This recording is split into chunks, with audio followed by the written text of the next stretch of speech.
going to lie, whether it's to parents, teachers, or the law.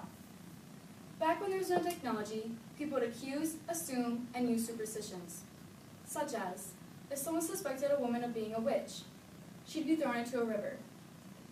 If she floated, she had dynamic powers, which obviously isn't true. People sometimes can't tell the truth.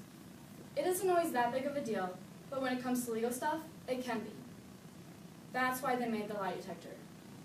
It is used to tell if someone is innocent or guilty of a crime. It can also be called a polygraph, because the machine records many different body responses as the person is being questioned.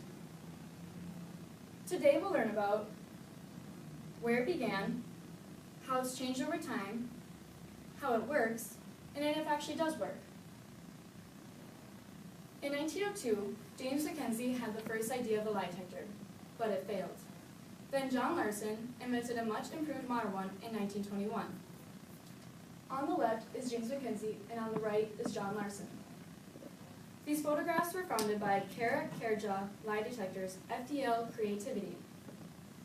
Before Larson, many others tried different techniques, such as examining a person's inhalation and exhalation to see if they were lying. I read this material on Police Polygraph Test, Police Test Guide.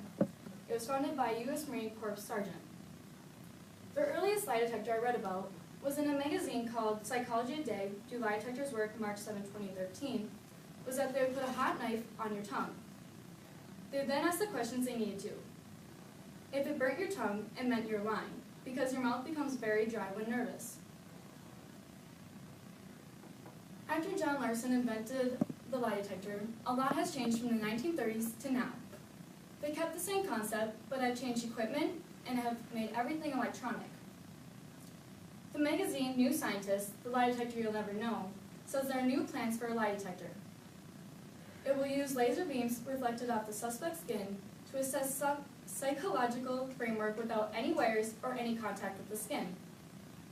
It will use reflected signals to calculate the pulse and respiration rate. It will also figure out energetic skin response. Police use lie detectors in interrogations.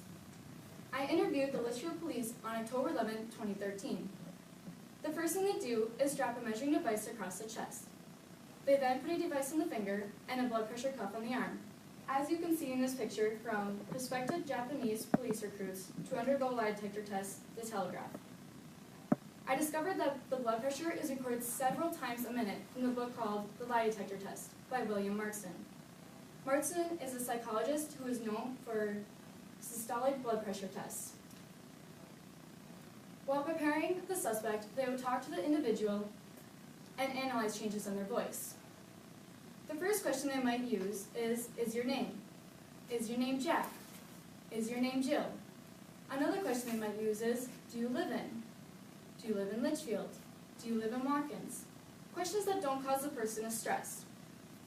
Subsequently, police ask questions pertaining to the crime they're suspected for. You would think you wouldn't need any special training to use a lie detector. You would think you wouldn't need any special training to use a lie detector test, but you actually need to be certified. You can read a polygraph just like a cardiogram with peaks. If the heart rate goes up, the peaks change, which causes concern if the truth is being told. On this photograph from Polygraph Photo, How Stuff Works 2001, the top two lines are respiratory rate. The middle one will show the sweatiness of your finger, and the bottom one will show the blood pressure and the heart rate. Police might use the lie detector in a homicide case or even a missing person case. They are also used for employment purposes too. Many people have many different opinions on if a lie detector really works.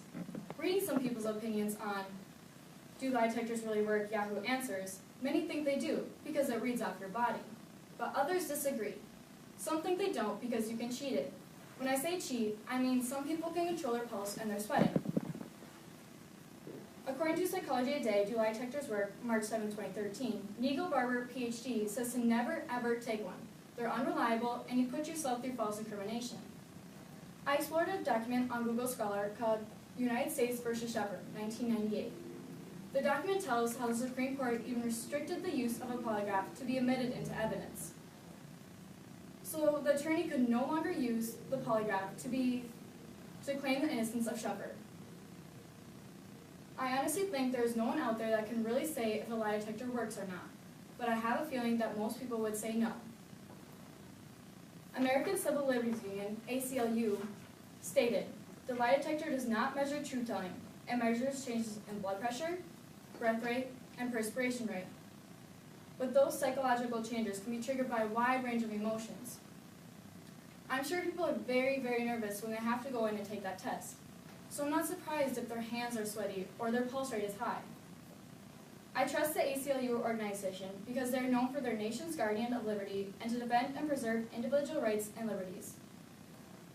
People probably wonder, how can you cheat a lie detector test? Reading on a website called How to Cheat a Polygraph Test WikiHow, it gave tips on how to cheat one. It gave several steps for the night before, right before the test, and during the test. The night before, you want to prepare yourself as if you're going to an interview. You want to know what a polygraph is and to put antiperspirant stick on your hands, such as deodorant, before you go to bed. Right before the test and during the test, you want to be confident, not fearful.